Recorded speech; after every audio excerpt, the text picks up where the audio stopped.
Well, he's Shooter Jennings, a very accomplished musician, songwriter in his own right. He plays to crowds, 20, 30,000 people, plays with Willie Nelson and many others. He's got a whole bunch of hit albums, but his new one, Black Ribbons, blew me away. I mean, eclectic isn't even the right word. It's like Pink Floyd meets Muse, meets renegade, rebel type country like his father.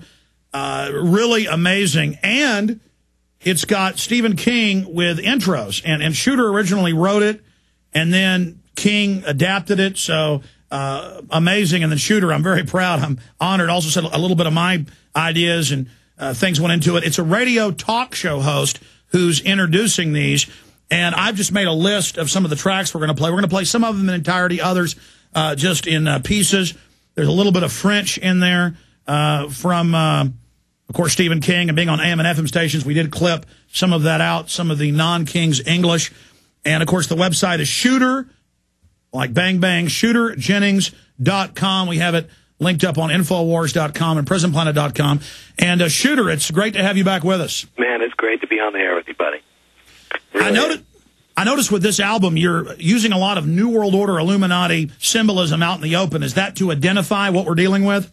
Yeah, a little bit, and I feel like that when I kind of became inspired by this, I was driving across country and the economy collapsed, and I was kind of witnessing all the fear-mongering and all the kind of looming police state issues and things like that, and I really went and started digging and kind of took everything that I learned from people like you and all the people that are kind of making people aware of the kind of globalist agenda and the New World Order and kind of put it all into a piece of art for people to take and absorb, Well, it's powerful. Who did that art?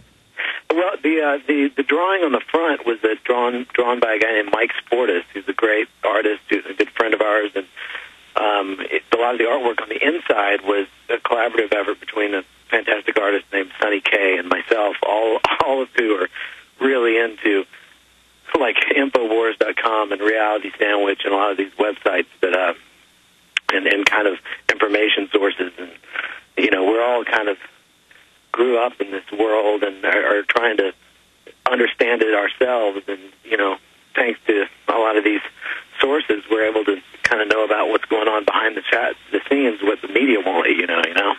Break out of the Matrix. Well, later we'll get more into Stephen King and how you got to know him and how you guys work together on this spoken word that we're going to hear that intros quite a few of the songs.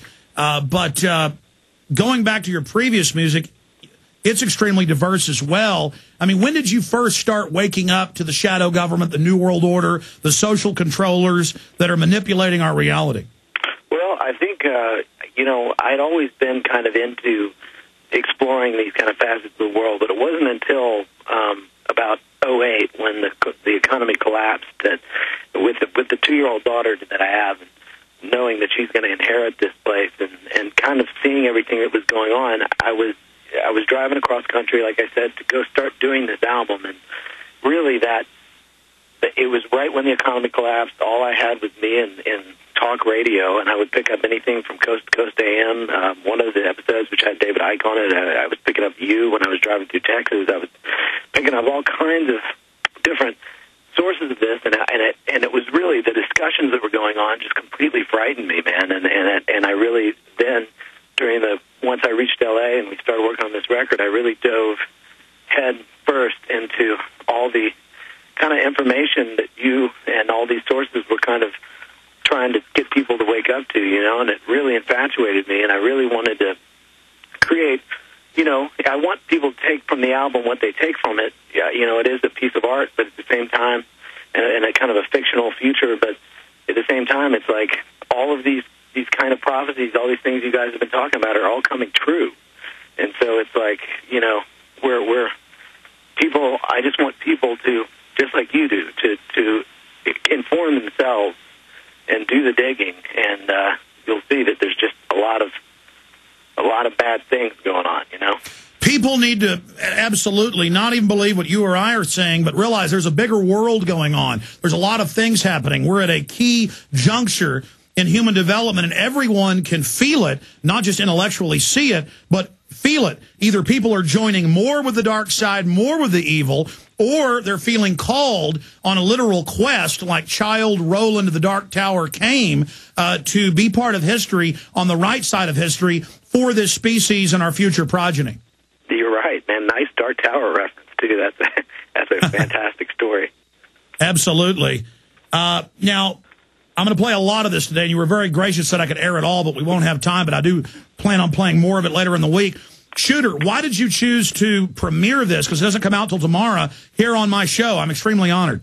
Well, I'll tell you what, man. I just feel like that you and your audience are the kind of people that would already feel at home with what I'm talking about and already know, are already informed, you know. And I just feel like that this kind of a platform is the perfect place for this record to be understood, you know. So I don't think that there's any other radio program or any other program that I could go on and play this record and the people would know exactly what I was talking about and maybe, you know, pull something out of it that they didn't know, you know. So it to me, it's just the perfect match. Well, we're glad you reached out because I'm obviously a fan of you and your iconic father, and now to see you on this mission is very, very exciting. We're going to go to track 3, which is an intro with Stephen King. And what is it? How do you pronounce it? Triskaidekaphobia. Triskaidekaphobia, or Fear of 13. And then there's a story, a progression with the spoken word and the songs, a quest within the album. And we'll talk about the deeper meaning with you coming up. But here it is, folks. Stephen King introducing Triskaidekaphobia. Here it is. Shooter Jennings.